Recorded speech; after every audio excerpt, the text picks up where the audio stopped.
Unaweza ukasema mapatano ya Donald Trump yamefeli.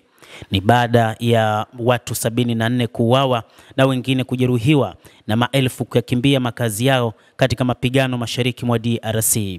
Taarifa iliyotolewa na Umoja wa Mataifa imeeleza kwamba watu 74 wameuawa baada ya makubaliano yaliyosainiwa nchini Marekani kati ya rais wa Marekani Donald Trump na marais kutoka Afrika Mashariki, Rais Felix Tshisekedi kutoka Jamhuri ya Kidemokrasia ya Kongo na Rais wa Rwanda Paul Kagame.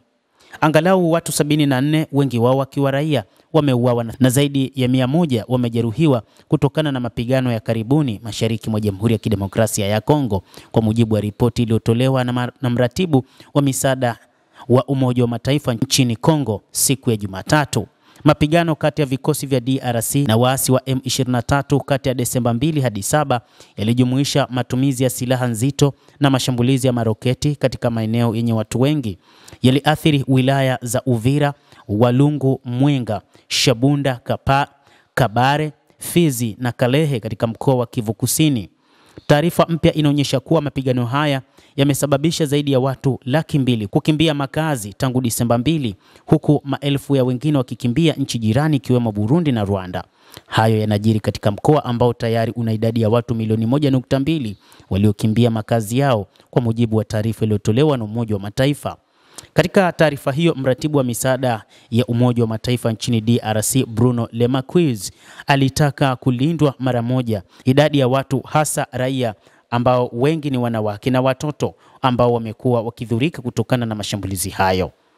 Taarifa ya Umoja wa Mataifa imetolewa baada ya rais wa Jamhuri ya Kidemokrasia ya Kongo Felix Tshisekedi kuituhumu Rwanda kwa kukiuka makubaliano ya amani yaliyosimamiwa na Marekani na kutiwa saini wiki iliyopita mjini Washington DC.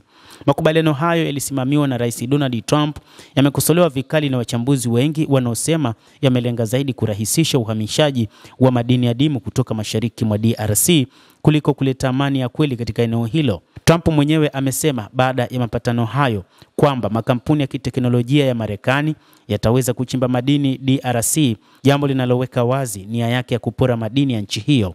Waziri wa mambo ya nje wa Burundi Eduardo Bizimana ametuhumu Rwanda kwa kuendeleza harakati za kuvuruga usalama mpakani mwa DRC. Amesisitiza kuwa majeshi ya Burundi yaliyotumwa mashariki mwa DRC hayataondoka hadi jukumu lao litakapokamilika kikamilifu. Takribani askari 15,000 wa Burundi wameripotiwa kuwa mashariki mwa DRC wakisaidia jeshi la nchi hiyo kupambana na waasi. Kundi la waasi wa AFC ama M23 wanaotajwa kuungwa mkono na Rwanda wamechukua udhibiti mnamo siku ya jana Jumanne usiku mji wa kimkakati wa Uvira unaopakana na Burundi baada ya mapigano makali na jeshi la Jamhuri ya Kidemokrasia ya Kongo FARDC. Kumeripotiwa mapigano makali na milipuko ya mabomu usiku wa jana kabla ya waasi hawa M23 kufanikiwa hatimaye kuingia na kuchukua udhibiti wa mji wa kimkakati wa mashariki mwa DRC wa Uvira na kusababisha hali ya hofu iliyopelekea maelfu ya raia wa Kongo kukimbilia katika nchi jirani ya Burundi. Hata hivyo, baadhi ya mashuhuda wamesema kuwa mapigano yalikuwa yakiendelea katika baadhi ya maeneo ya mji huo.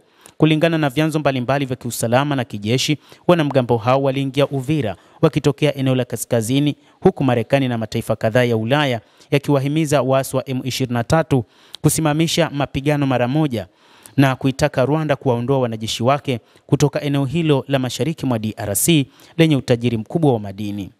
Colonel Nangaa, msemaji wa M23, ametetea hatua ya kundi hilo kuchukua udhibiti wa mji wa Uvira. Kwa zaidi ya miezi mitatu kumekuwa na vurugu huko Uvira, na hili ni kwa sababu ya uwepo wa vikosi tofauti visivyo na uongozi wala mwelekeo. Kwa hiyo baada ya vikosi vya Burundi kujiondoa, jeshi la Kongo na wazalendo walianza kupigana wao kwa wao.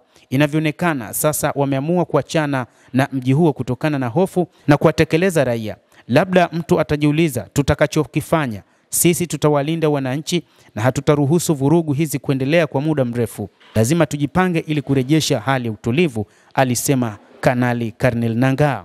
Wakati M23 ikichukua udhibiti wa ngome kubwa ya mwisho katika jimbo la Kivu Kusini, wanajeshi wengi wa Kongo walichanganyikana miongoni mwa raia waliokimbia nchini Burundi, nchi iliyokuwa imewatuma wanajeshi wake kusaidia DRC kupambana na Rwanda. Chanzo kimoja kutoka serikali ya Burundi kimeliambia shirika la habari la AFP kwa sharti la kutotajwa jina kwamba katika kipindi cha siku 2 zilizopita kimeorodhesha zaidi ya watu 8,000 wanaowasili kila siku kutoka Kongo na kwamba serikali haina uwezo wa kuwahudumia iwe kwa chakula au huduma za matibabu. Shirika la kimataifa la kuwahudumia wakimbizi UNHCR limesema katika kipindi cha wiki moja pekee watu takribani 30,000 wameingia nchini Burundi, huku Umoja wa Mataifa ukisema mapema wiki hii kuwa watu 200,000 wameyakimbia makazi yao mashariki mwa Kongo katika siku za hivi karibuni. Shambulio la hivi punde la M23 linajiri katika takribani mwaka mmoja tangu kundi hilo linaloungwa mkono na Rwanda kuchukua udhibiti wa mji muhimu wa Goma na Bukavu katika eneo ambalo limekumbwa na machafuko kwa zaidi ya miongo mitatu.